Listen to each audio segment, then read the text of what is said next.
Hello everyone, welcome to study job Tripura YouTube channel. আমাদের এই চ্যানেলে আপনাদের সবাইকে স্বাগতম। ত্রিপুরার সকল চাকরি প্রত্যাশী ভাই বন্ধুর উদ্দেশ্যে আজকে রেলওয়ে দপ্তর থেকে দুইটি নতুন জব নোটিফিকেশন নিয়ে এসেছে। দুইটা জব নোটিফিকেশনে মিলিয়ে প্রায় 2000 স্টাফ নিয়োগ করা হচ্ছে আমাদের রেলওয়ে দপ্তরতে। ডাইরেক্ট গভর্নমেন্ট অফ ইন্ডিয়ার আন্ডারের চাকরি যেটা।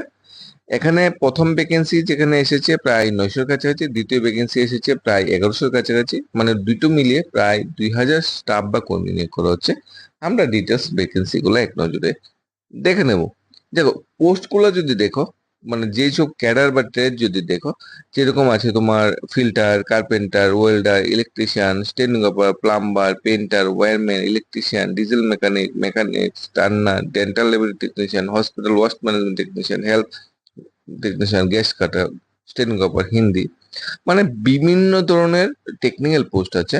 তোমরা যারা পার্টিকুলার মাধ্যমিক পাস করে বসে আছো এবং পার্টিকুলার যে সেক্টর গুলো আছে, পার্টিকুলার যে এখানে পোস্ট গুলো আছে বা ক্যাডার গুলো আছে বা ট্রেড গুলো আছে, ওই ট্রেডে আইটিআই পাস করে বসে আছো, তোমাদের জন্য সুবর্ণ একটা সুযোগ।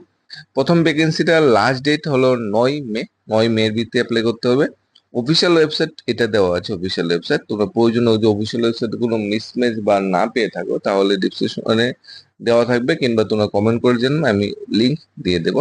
9 মের ভিতরে অ্যাপ্লাই করতে হবে। কারা কারা অ্যাপ্লাই করতে পারবে, যারা আমরা দেখে নিই অ্যাপ্লিকেশন প্রসেস বা এলিজিবিলিটি প্রথমটা দেখে নিই।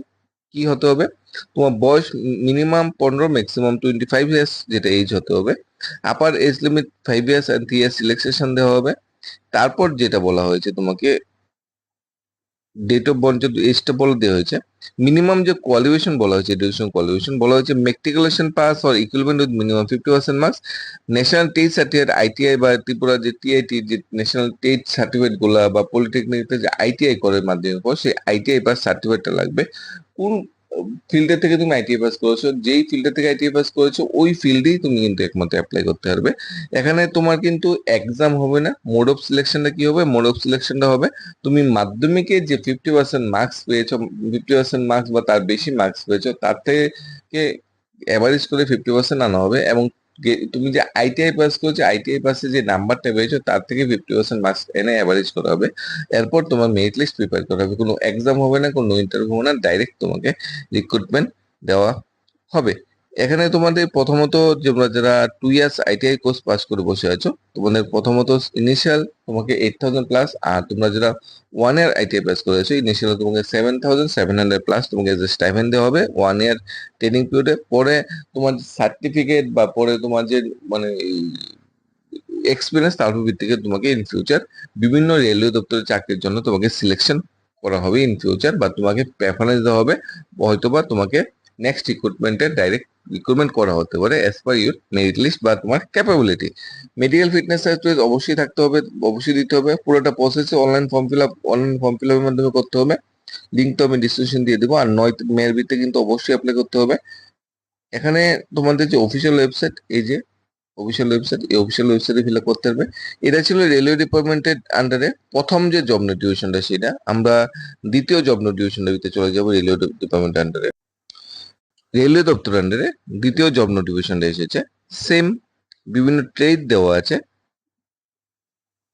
Welder, Turner, filter, electrician, stenographer Hindi, computer operator, mechanics diesel, filter, welder, Turner, electrician, মানে বিভিন্ন যে তোমার টেকনিক্যাল পোস্ট গুলো আছে, টেকনিক্যাল পোস্ট গুলোতে স্টাফ নিয়োগ করা হচ্ছে। অর্থাৎ তোমরা যদি অ্যাপ্লাই করতে চাও, অল ইন্ডিয়া লেভেলে ভ্যাকেন্সি, ত্রিপুরার জন্য আলাদা কোনো ভ্যাকেন্সি নেই, কারণ এখানে নাগপুর এবং তোমাদের রায়পুর ডিভিশন নিয়োগ করা হচ্ছে। ত্রিপুরা বা তোমাদের নর্থ ইস্ট বলো, যে কোনো জায়গাতে অ্যাপ্লাই করা যাবে। আর এখানে তোমার যেহেতু এক্সাম হচ্ছে না, তোমার যদি মাধ্যমিকে ভালো মার্কস থেকে থাকে এবং যদি তোমার সাথে পাশাপাশি আইটিআই পাস করতে থাকো পার্টিকুলার সেক্টরে, তাহলে তোমরা অনার্সে অ্যাপ্লাই করতে পারবে। এটা একটা সুবর্ণ সুযোগ রেলওয়ে দপ্তরের আন্ডারে এই জবটা জয়েন করা। তোমাকে প্রথমত যে সার্টিফিকেট বা স্যালারি বা রেমুনারেশন বা স্টাইপেন্ড যেটা বলো সেটা দেওয়া হবে। এর উপর ভিত্তি করে তোমাকে ফিউচারে কিন্তু তুমি অনেকটা এগিয়ে যেতে পারবে, এবং ফিউচারে কিন্তু তুমি অনেকটা মানে কি করতে পারবে, লাইফে গ্রো করতে পারবে। কারণ রেলওয়ে দপ্তর আন্ডারের জন্য বিভিন্ন রিক্রুটমেন্ট গুলা হবে ইন ফিউচার, তখন তোমার কিন্তু এই সার্টিফিকেট বা এই যে তুমি কাজটা করেছো বা এই যে এক্সপিরিয়েন্সটা অর্জন করছো, এটা কিন্তু তোমার কাজে লাগবে। অর্থাৎ তুমি আইটিআই মাধ্যমিকের পর আইটিআই পাস করে বসে আছো, তোমার আইটিআই সার্টিফিকেটটা কাজে লাগাতে চাও বা আইটিআই পাস করে তুমি এই এই সেক্টরে কাজ করতে চাও, তাহলে তোমাদের জন্য একটা বিশেষ সুযোগ। তোমরা কিন্তু এজ এ পার্ট হিসাবে রেলওয়ে দপ্তরে এজ এ সেন্ট্রাল গভর্নমেন্টের এমপ্লয়ি বা সেন্ট্রাল গভর্নমেন্টের পার্ট হিসাবে তোমরা রেলওয়ে দপ্তরে জয়েন করতে পারো। অন্যান্য ক্রাইটেরিয়া, এজ, কোয়ালিফিকেশন, অন্যান্য ক্রাইটেরিয়া সেম। প্রথম রাত যেখানে ভ্যাকেন্সি বেরিয়েছে 900 কাছাকাছি, দ্বিতীয় রাত ভ্যাকেন্সি বেরিয়েছে 1000 কাছাকাছি। মানে রিক্রুটমেন্ট প্রসেস বা এডুকেশন, কোয়ালিফিকেশন, এজ একদম হুবহু সেম। এখন তোমরা অ্যাপ্লাই করবে না করবে এটা তোমাদের পুরো ব্যক্তিগত বিষয়। আমি বলবো যারা মাধ্যমিকে ভালো নম্বর আছে এবং যারা আইটিআই পাস করে বসে আছো, তোমরা অবশ্যই অবশ্যই অ্যাপ্লাই করে নিও, কারণ এটা কিন্তু তোমাদের লাইফ চেঞ্জিং জব হতে পারে। কোনো কোয়েরি ডাউট থাকলে কমেন্ট করে অবশ্যই জানাবে। ধন্যবাদ সবাইকে। Study job Tripura YouTube channel.